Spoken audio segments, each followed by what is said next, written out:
Custo de vida, emprego e desemprego, cesta básica, tarifas públicas, salário mínimo. Agora, na Brasil Atual, a análise do DIEESE. E nós vamos conversar agora com o diretor técnico do DIEESE, Fausto Augusto Júnior. Bom dia, Fausto. Bom dia, Glauco. Bom dia. Fausto, nesse período que a gente tem a pandemia do coronavírus, muitas reflexões têm sido feitas a respeito da necessidade de se mudar o parâmetro, o próprio modelo econômico. Temos aí iniciativas nesse sentido, por exemplo, como a Economia de Francisco, né, que partiu justamente de uma proposta do Papa Francisco de fazer essa discussão, fazer esse debate, junto também a representantes de outras religiões e da sociedade civil, figuras importantes da economia, como Joseph Stiglitz, a gente tem Mohamed Yunus, várias pessoas importantes discutindo aí esse cenário que precisa mudar, né? A economia a gente tem hoje no mundo, ela é muito predatória, um capitalismo muito hostil, e isso fica evidente na pandemia de coronavírus. Está na hora da gente discutir essa transição para uma outra economia, Fausto? Bem, Glauco, acho que hoje é Sexta-feira Santa, né? É um dia importante para o cristianismo, é um dia que começa a trilogia ali, né? Vai culminar na Páscoa. Eu acho que é um momento importante, é um momento de reflexão, né? É o momento em que Cristo morre na cruz e que todos os pecados são perdoados. Então, acho que esse é um momento em que a gente tem que pensar que talvez domingo, a Páscoa, seja uma oportunidade para a gente olhar com mais cuidado e com mais solidariedade o que pode vir depois da pandemia.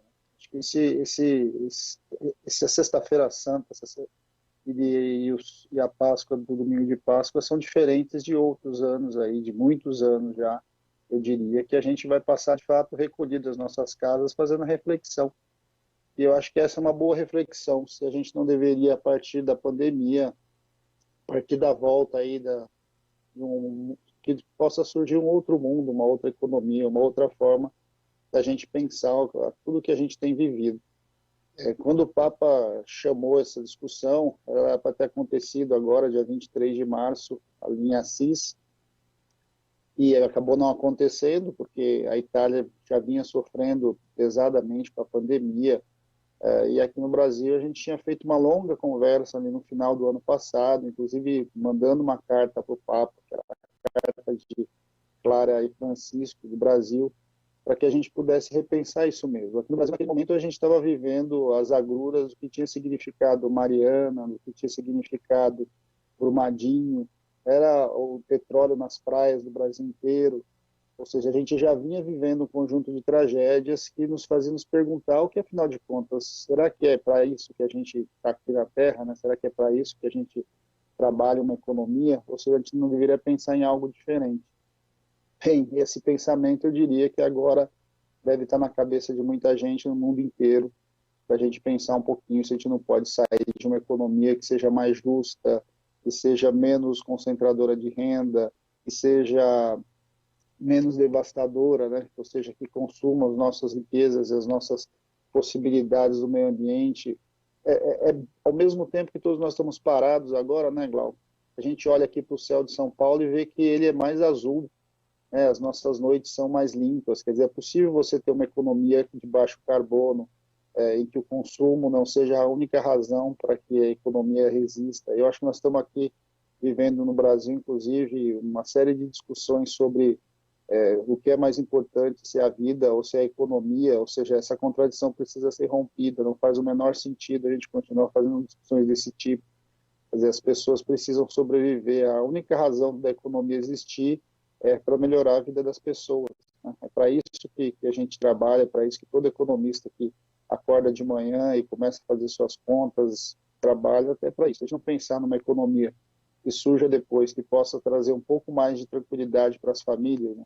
E que a gente possa ter a solidariedade como princípio e não a competição, talvez seja um momento para a gente pensar com mais tranquilidade sobre isso. Eu acho que a Economia de Francisco ajuda a gente a pensar um pouco, ajuda a gente a colocar para frente uma discussão que eu acho que agora ela se coloca como necessária, ela se mostra talvez como uma grande alternativa que deva nos organizar.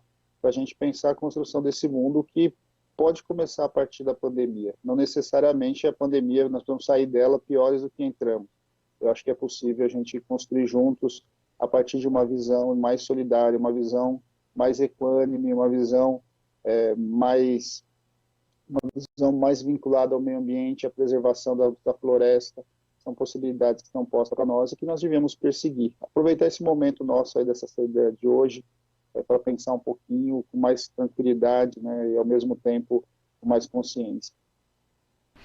E também esse momento, né, de reflexão, Fausto, a gente lembra que já há algum tempo os trabalhadores têm perdido direitos, né, com a reforma trabalhista, com a reforma da Previdência, com a lei da terceirização, também com a lei do teto, que acaba causando perdas diretas em termos de políticas sociais.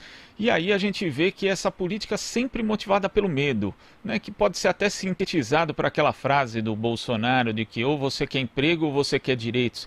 E na verdade é possível ter os dois, é possível justamente ter essa visão da economia, como você falou, Fausto, para melhorar a vida das pessoas e não fazer com que elas ajam o tempo todo coagidas pelo medo. Eu acho que a pandemia tem ajudado a gente a nos juntarmos primeiro, né, a possibilitar que a gente tenha disputas coletivas, que a gente vá para a discussão de que é fundamental que os mais pobres e os mais vulneráveis possam ser ajudados. Então, acho que tudo o que a gente conseguiu ali na implementação do abono emergencial foi fundamental para isso, e acho que a sociedade civil, o movimento sindical, o movimento social se organizou e conseguiu essa grande conquista. Nós estamos em outras batalhas, é a batalha pela conta de luz, é a batalha pela manutenção do emprego e da renda.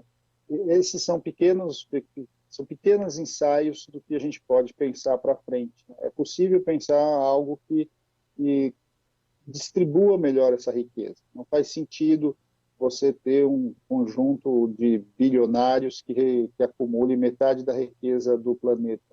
É fundamental que a gente redistribua isso. A riqueza não é para ser concentrada, ela é feita para ser dividida, e aí para que a gente possa viver melhor.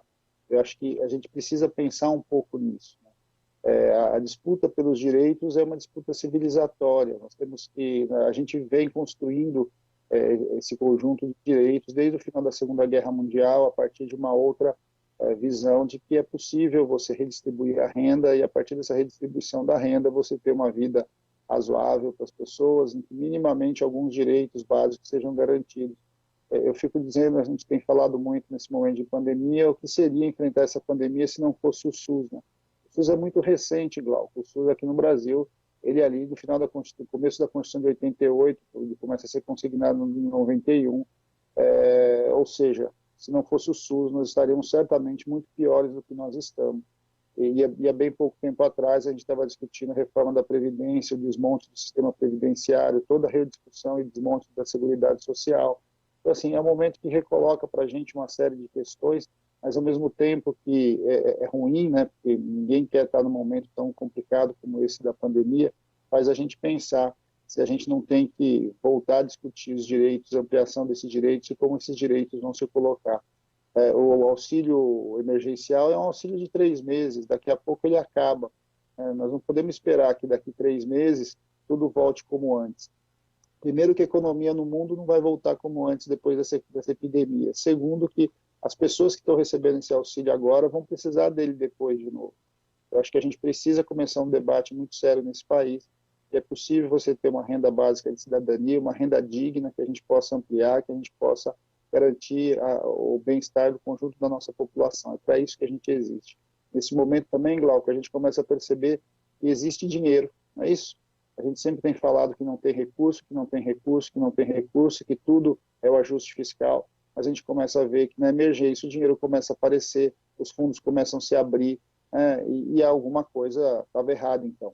Esse dinheiro estava indo para algum lugar e ainda está indo. Eu acho que a gente ainda tem uma disputa muito grande ao longo desse processo, mas a gente espera que saia dessa pandemia uma proposta diferente de mundo, uma proposta que a gente possa unificar os povos, unificar as culturas, unificar as religiões, em busca de um mundo mais solidário, mais justo. Eu acho que é isso que a economia de Francisco sinaliza para a gente, né? Um mundo mais tranquilo, um mundo mais justo, um mundo mais humano, um mundo mais solidário e que essa economia, na verdade, sirva a esse propósito, e não ao propósito da ganância, o propósito do individualismo, o propósito da acumulação da riqueza para uns em detrimento da pobreza de outros. Eu acho que esse é o momento que a gente tem que aproveitar. Acho que são 3 dias ali, agora da Semana Santa, que a gente pensa um pouco nisso, né? Hoje é o dia em que tudo para, hoje é o dia que a gente se para refletir, hoje é o dia do expurgo, hoje é o dia do perdão dos nossos pecados. Quem sabe no domingo de Páscoa, a gente possa começar a emergir a partir de uma outra visão. Isso é um pouco de fé que a gente tem, mas também um pouco de utopia, um pouco de sonho que a gente precisa construir para poder enfrentar essa crise, que a gente pode sair melhor dela.